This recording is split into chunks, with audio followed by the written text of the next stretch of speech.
wake up before the sun, not because you're eager, but because your body no longer keeps time like it used to.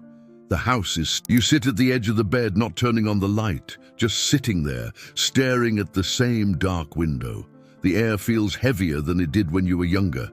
Your hands move slower. The morning stretches in front of you like a hallway you're not sure you want to walk down. And somewhere deep in your chest, a question rises. Not loud, not urgent, but persistent. Is this it now? Is this what mornings feel like after 60? You used to get up with purpose. There was intention in your steps, meaning in your routine. Coffee brewing, music humming, a quick shower, maybe even a walk around the block. Now, same chair, same coffee mug, same silence, but something inside you, small maybe, but still alive, whispers, what if this morning could be different? Not louder, not faster, just different. Not for anyone else to see, just for you, for the version of you who once felt connected, present, fully alive. Let me ask you something real. Where are you watching this from, friend? Drop it in the comments. We might be scattered across states, small towns, front porches, retirement homes, but we're walking this road together. Still here, still breathing, still worth it. Frank is 69 now. He was a mechanic for over 40 years, 2 adult daughters, a partner who still makes him tea every night but doesn't quite look at him the way she used to. He's not sick, not depressed, but something's missing, and he's been too proud or too uncertain to name it. Most mornings he stares at himself in the mirror longer than needed, not out of vanity, but out of wonder. Where did I go? His face still looks like his, just softer. His posture is still tall, but not as sure. His mornings are quiet, not by choice, but by default. He's become a background character in his own home, but he remembers. He remembers mornings when he'd wake before the alarm, splash cold water on his face and feel awake, truly awake, before coffee, before news, before life had a chance to weigh him down. He remembers how it felt to have a spark in his chest, to move with rhythm and rhythm with meaning. Then one evening, digging through an old drawer, he finds a home video on a USB stick. He watches himself years ago, barefoot in the backyard, laughing with his girls. And it's not the younger face or the fuller hair that moves him. It's the way his body moves, with lightness, with freedom, with life. That night, he makes a decision.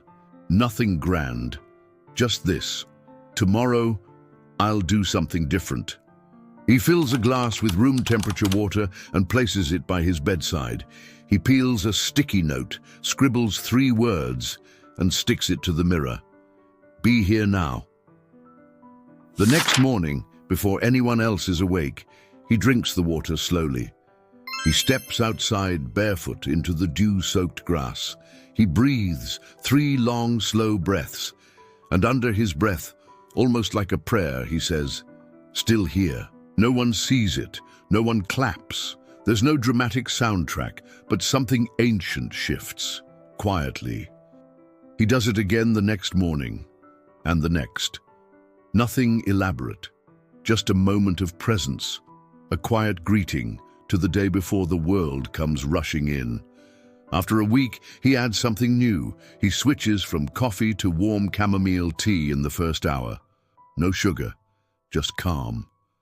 While the water heats, he moves his body. 5 minutes.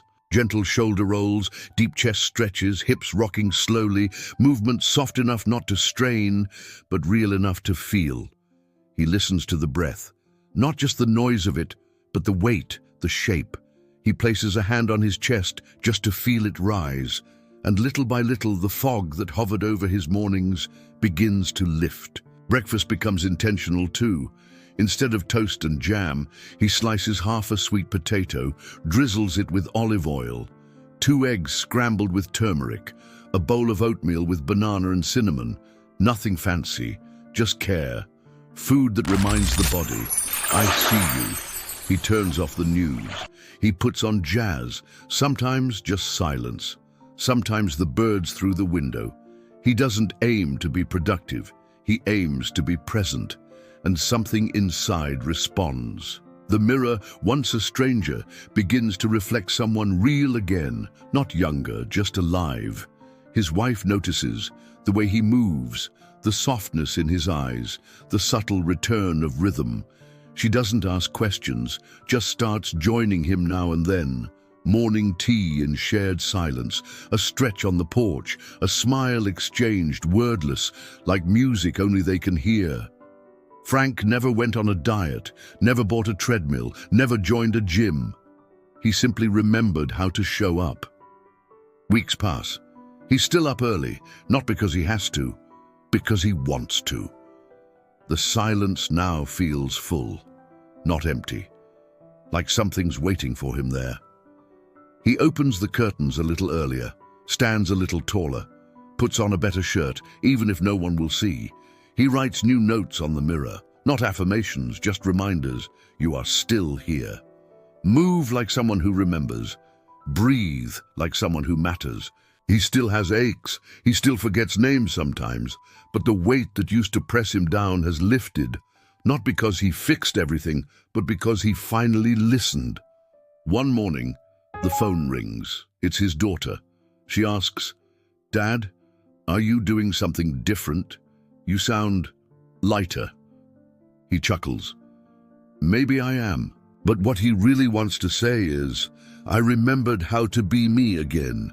I stopped rushing to fix the whole world and just started showing up inside my own life." He doesn't need to explain it. The voice carries it, the breath says it, the stillness proves it. He is back, not as he once was, but as he always could be. Friend, let me talk to you. You don't need to wait for a crisis, or a wake-up call, or a diagnosis.